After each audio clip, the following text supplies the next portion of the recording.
រំលេងស្រវឹងនាំគ្នារំលេងស្រវឹងរំលេងស្រវឹងនាំគ្នារំលេងមិនចេះរំលេងគេឯងស្រវឹងមិនចេះបាក់បោស្រវឹងនាំគ្នារំលេងទើបឲ្យថាពលរដ្ឋល្អ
បើកបនតាណាទេ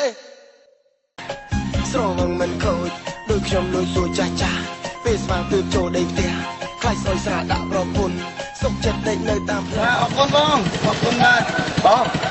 ថាទៀតអូឈប់បងណាស្រវឹងឈប់បើកបនដល់ទីណាមួយទៀតទេដៃជើងចំជា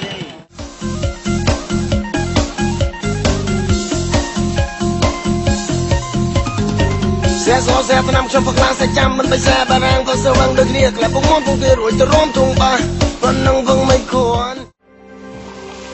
ស្រាបៀរកម្ពុជាស្រាបៀរជាតិមោទនភាពជាតិ